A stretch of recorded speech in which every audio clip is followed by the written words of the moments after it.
What's going on, everybody? It's your boy Milwaukee coming back at you once again, and today we're going to be discussing Batman, R.I.P. by Grant Morrison with art by Tony S. Daniel. Let's get into it. This volume of Batman comprises issues 676 all the way through 683 of the main Batman title. First issue, titled Midnight in the House of Hurt. This first issue here, we open up on a splash page of Batman and Robin, and they're saying, "You're wrong. Batman and Robin will never die." But you don't really know this now, but this image, it's a little hard to make out. I'll post it here. It's a little who's who, right? Because this is the next page flashes back like 6 months, and that's when the story takes place. So you don't really know who this new Batman and Robin are. At least I didn't, when I was reading it. Well, I knew because I read this before, but like the way the story is bookended with like the 6 month thing, you would think that, oh, this is gonna be, Bruce and Tim Drake as Batman and Robin, but really it's gonna be our first look at the next incarnation of Batman and Robin.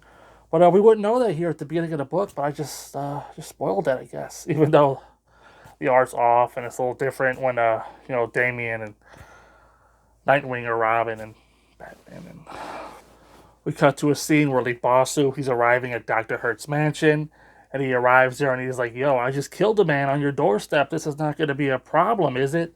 And Dr. Hurt assures him, "No, no, no. We've already got our agents working on it. We're going to give him, a fake suicide note here and, this over here to cover it all up. It's all good in the House of Hurt." And so this is like Labasu joining, Hurt's Black Glove organization.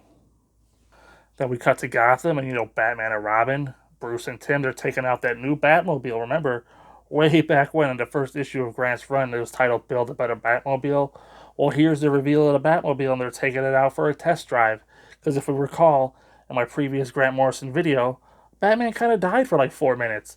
So here, he's back on the mend. He's, back on the job, and he's been told to take it easy, and this is him taking it easy. He's chasing down this new villain in the new Batmobile. What could go wrong? Well, it turns out nothing goes wrong because this villain, he's like a pretender. Because as we soon learn while we continue reading, Batman and Robin and Nightwing and the Bat Family, they locked up all the major villains in Arkham Asylum, and all that's left on the streets are these pretenders.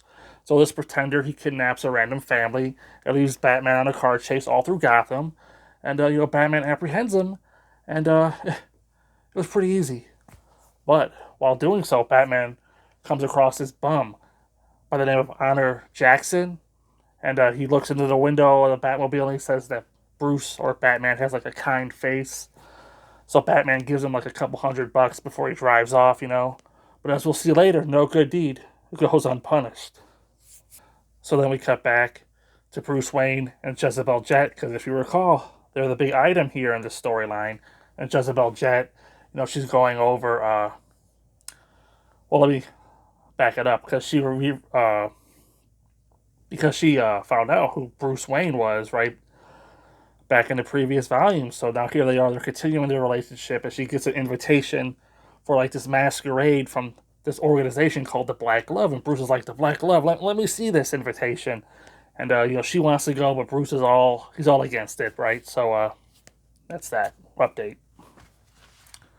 And then we cut to Arkham Asylum, where Lee Bossu, the newest member of the Black Glove, he goes and he frees the Joker from Arkham Asylum, and he invites him to Batman's Dance with Death. And that's the big cliffhanger of the first issue. Let's keep it rolling. Batman 677, Batman in the Underworld. Starts off with Batman. He's investigating this new villain who's wearing like a demon-like mask. He's going around Gotham, terrorizing. So Batman, catches up with him. He's like, "Who are you working for?" and stuff like that. He doesn't find out much. And so when he gets back to the Batcave, he sends Alfred to go watch this movie by John Mayhew called The Black Glove, which just happens to be playing at Gotham Cinemas, am I right? And here we get a scene with Dr. Hurt. He's sending like the rest of the Black Glove villains, which are like the International Club of Villains, out to throughout Gotham City to attack, the Bat Family, and to launch his attack on Batman. We cut to Bruce giving Jezebel Jet a tour of the Batcave, and she's just in awe of like all of the stuff that Batman has collected over the years. The T-Rex, the giant penny, all that classic stuff. And she makes a comment, that like, oh, Bruce, with all your wealth, you could wipe out my nation's debt, right? And maybe instead of investing all this wealth and stuff into fighting crime and being Batman, you could really do some good in the world. And it's here that Jim Gordon in the mayor's office learns that there's going to be a story planted about Bruce and the Waynes that's going to totally discredit, Martha and Thomas Wayne, going to label them as like drug addicts and that Bruce is schizophrenic and all this stuff's going to ruin, Bruce's reputation and his life. And, Gordon wants this story, stopped, put a lid on it or whatever. And the mayor's like, no, it's coming out, So this says Gordon he's gonna go tell Bruce about it before the story breaks. And it's here, Bruce and Jezebel, they're still in the Batcave, and she wants to go to the Black Glove, masquerade ball. And Bruce is like, no, we're not going. I'm investigating the Black Glove. They're a dangerous organization. The fact that they're targeting you is, disconcerting and stuff. And she's like, no, Bruce, you're being paranoid. Look around you. Look at all this stuff here in the Batcave. You're paranoid, Bruce.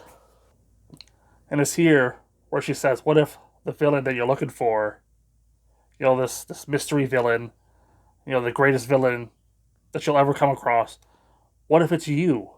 And it's here where like the computers start going wonky and like the Zer and R, flashes on the screen. And it's the trigger word that was instilled in Bruce's mind by Dr. Hurt when he went for that isolation experiment. It created the three ghosts of Batman that we read about back in the previous volume. It finally triggers, and it sends Bruce into like a coma. And this, of course, leads to the Black Glove finally launching their attack on the Batcave, and we end on a cliffhanger. Batman 678, the Batman of Zur-En-Arrh. Two Black Glove goons attack Robin, and Robin's able to thwart them. And he calls Nightwing up on the comm link, and he's like, yo, Nightwing, let's meet up at Checkpoint 5. And so, the Black Glove, their attack is attacking everybody. Started at the Batcave, now they're going after Robin and Nightwing. Who knows who's next? So now we see, Dr. Simon Hurt. He's in the Batcave. He's gloating over, Bruce's body. He injects him with weapons-grade crystal meth and street heroin, which causes Batman to go on like this crazy trip. And as a result of Dr. Simon Hurt injecting Bruce with all these drugs, we spend the rest of the issue following Bruce wandering around Gotham as he's hallucinating. And he hallucinates that bum from a couple issues back, Honor Jackson. And Honor Jackson gives Bruce the Bat Radio, which is like a broken radio. But apparently it's a big deal. And, Honor Jackson shows Bruce where to get like the good drugs at over here on this side of town. And they wander all the way back over here on this side of town to go get some liquor at the liquor store. And, the whole time Bruce is like questioning him, like, why are we walking all this way? And Honor Jackson's like, oh, it's, to get the effects of the drugs to wear off. You gotta go through all this exertion and yada yada yada. Anyway, it turns out that Honor Jackson tells Bruce to go to this one place and to mention his name, and they'll let him in the door. So Bruce goes there and he's like, yo, Honor Jackson sent me. And the guy at the door is like, Honor Jackson? He died yesterday. He came into some money and he went out like a king, bought enough drugs and OD'd. And it's here where we make the connection that it was that money that Batman gave to Honor Jackson is what did him in. And, so Bruce, he's like, what? No, he gave me the Bat Radio. And Bruce starts tripping and he becomes, the Batman of Zur-En-Arrh. Batman 679, Miracle in Crime Alley. We start off this issue. Batman of Zur-En-Arrh, he's got his new costume on that he made like from trash. And he finds out that Lee Bosu is the new player in town because the gargoyles on the buildings tell him. And they're like, oh, look around. Do you see the grids of the city? And of course, it's like all one big like acid trip. The art and stuff. And it's like, oh, I see it. The city's alive and whatever. But we find out that Batman, because he plans for everything, right? He created this alternate identity stored it way back in his mind, just in case his mind was ever messed with, that he would become the Batman of Zur-En-Arrh, which is essentially Batman without the element of Bruce Wayne, right? It's a more savage Batman. And we see some of that savageness here as Batman, busting people in the head with pipes. And, he's just going to town because he doesn't have, like, that pesky Bruce Wayne and his morals holding him back. So we cut back to, Wayne Manor, and Jim Gordon's there. He wants to give Bruce the news about the story that's going to break. And he goes into the manor, and he gets captured by Dr. Hurt. And Dr. Hurt is there, and he reveals himself to be, Thomas Wayne, and that, Bruce Wayne is actually the son of Alfred and Martha because they had an affair. And pretty wild stuff. Who knows what to believe? So we cut back to Robin. He's at checkpoint 5. Nightwing never makes it. So it's here where Robin, he calls, the Batman and Robin of England or whatever, Knight and Squire, Beryl and Cyril, whatever their names were, for aid. And we have a Arkham Asylum takeover here where the Black Glove, they take over Arkham. That's the issue. More or less. Batman 680 is titled The Thin White Duke of Death. Who could that be referring to? I don't know.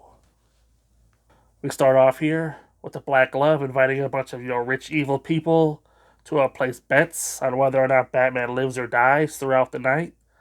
There's always been that gambling motif with the roulette wheel, the black and red roulette with the Black Glove, even back from the previous volume with the Island of Mr. Mayhew storyline. So I guess that's what Black Glove's all about. They capture these people, they put them in these life or death situations, and then these evil people could bet on whether they live or die. And this time, it's Batman, right? So, what a way to kick off the issue. So it's here, like clockwork, that Batman of Zur-En-Arrh, he invades Arkham Asylum to save Jezebel Jet and to find out the truth behind who is Dr. Hurt. Ever the wild card, the Joker is not one to be told what to do, so it's here where he starts killing off members of the International Villains Club, and him and Batman come face to face. And after like a scuffle here with the Joker, Batman, he puts all the clues together, but it's too late for him to save Jezebel Jet. Or is it, as she reveals her true self? Who could have seen this coming?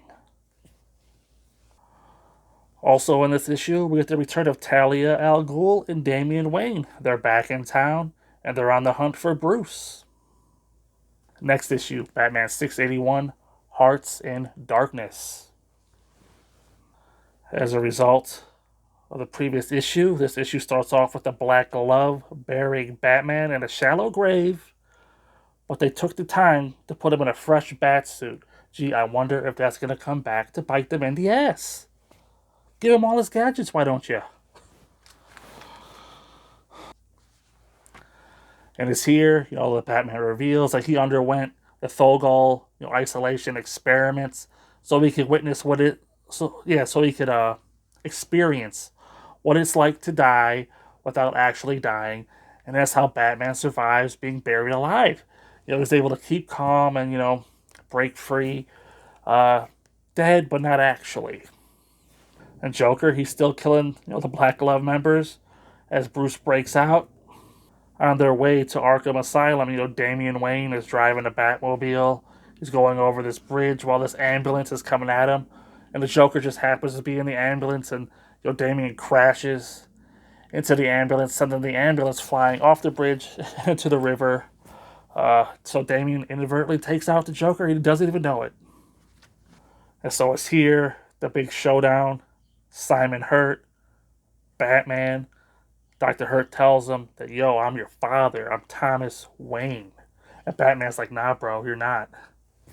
So, once, Dr. Hurt realizes that, Batman, he's not buying his bullshit, the psychologics or whatever, all the stuff that he planned is not really working, he decides he's going to flee. And he flees in a helicopter that just happens to be piloted by the third ghost of Batman, the Antichrist. You remember him? And so Batman, he hooks onto the helicopter and he crawls up there and he punches through the window, the image of a black glove, going, shattering the glass. Causes the helicopter, to spin out and crash into the harbor where Batman is presumed dead. And we get an image of, Nightwing, Dick Grayson. He's clutching the cowl. That's all that remains. Or that's all that washed up, I should say, after the helicopter crash. Jezebel Jet, she's fleeing on a private jet. And she's on a call with somebody, and a whole bunch of man bats swoop in. And I don't know if they take out the jet. It's not really shown here. But yeah, let's just say she didn't get away scot free. And this is where we jump to 6 months ahead, where we get the Batman and Robin Will Never Die that I talked about at the beginning of the recap here. And that they go on to take out Lee Bosu, who finally has to answer for his crimes. And so that's that. For such a big and pivotal storyline, here me rereading it, it really didn't live up to the memory that I had of it. I really felt like the Zur-En-Arrh stuff was like goofy with Batmite and the hallucination issue, where Bruce is stumbling around with Honor Jackson, and I don't know, just wasn't as good of a reread for me. And I know that a lot of you know that Batman doesn't really die here. He dies in Final Crisis, and I'm skipping Final Crisis, not going to read it. I know he gets hit with the Omega Beams by Darkseid. I know what happens. I read it before. But for this reread, I'm not going to bother. And so I really wanted to focus on, the RIP volume, which is if you're just reading Batman, right? This was how you would think that Batman died. He just disappeared or whatever. Because if you don't read Final Crisis, how are you going to know? Yeah, so it's not all bad. Joker here, he's pretty good, pretty menacing. His new rebirth with his slick back hair and his, skinny body or whatever. And he's pretty menacing, killing people. He reveals that the whole red and black motif that I talked about, in the previous volume, how it kept showing up over and over again. Joker's red roses and his black roses, that when they come together, they make the lethal poison. Uh, he said he just came up with it randomly because he was staring at the tiles of his cell when he was locked up in Arkham. So, you think all this stuff has meaning, and it turns out it's just one big joke, right? Pretty clever on Grant's part. 'Cause I remember back in the day reading these issues, going on like DC Universe forums. Everybody was speculating, oh, what's going to happen next? Oh, is Simon Hurt really Thomas Wayne? What's going on? And, yeah, so he really had us going here with the whole black and red, and turns out it was all a joke. Oh, well. I will say there was like one piece of like wonky art. When Nightwing doesn't make the rendezvous with Robin at Checkpoint 5, it's revealed that he's been captured and he's in Arkham Asylum, and Libasu is going to do a lobotomy on him. But the art, I couldn't tell it was Nightwing. And I was thinking, is that Nightwing? Is it not? Because they're talking, the villains are talking amongst themselves, like, oh no, this is Perrault, the French villain, and we're going to just do the lobotomy on him because he's evil. And I'm looking, I'm like, is that Nightwing? I don't know. Uh, Tony Daniel's usually pretty good on art, in my opinion. With that one panel, there's some funky panels in this that I was just like, ooh. But I don't know if it was in a rush or whatever. Also, there's two more issues in this volume that I completely forgot to talk about. Uh, they're Batman 682 and 683, titled Last Rites. They're like a recap of Batman's entire career up until this point where he supposedly died, right? And it shows, Batman making his way. It ties in all the events of, Grant's run. So, like, Bruce going with Dr. Hurt to the isolation chamber and all this stuff. But it's like a Final Crisis tie-in. It even says Final Crisis on the covers. And it features, like, these two characters who I don't know who they are. One of them's named Dr. Simeon or something. And they're extracting Bruce's memories so they can create super soldiers. But, of course, Bruce, he's so messed up internally and mentally and psychologically that all the super soldiers, they start killing themselves. And, it's here where it's revealed that Batman actually survived the helicopter crash. And he's with Alfred in the Batcave. And he goes and collects, like, the bullet that killed the god in Final Crisis. And he's like, because Dr. Simon Hurt told him, the next time you put on the cape and the cowl will be your last time, right? And so Batman, he puts it on once again because he's going to go and face Darkseid. And we all know what happens next. And I guess these just two issues were like tie-ins, but they were like the low point for me. But watching it be really relevant, and I'm just blowing them off. But you're not missing anything, I guess, by skipping them. But I doubt you will, because you might as well read them all, right? And so, like I was saying, this volume didn't really live up to my reread expectations. So I'm gonna go ahead and give it a 4 out of 5. I know, right? 4 out of 5, still pretty good. But considering this is Grant Morrison and this is the Grant Morrison Batman run, and this is like the pivotal volume where your Batman dies, me going back here and rereading it, it was just didn't have the same effect as the previous volume where I was really like hooked, Batman and Son and everything that came in that new edition. And when I got here to RIP, I was like excited to read it, and it just, I don't know, it just let me down. I don't know. Let me know what you think in the comments below. And until next time, I'll see you there.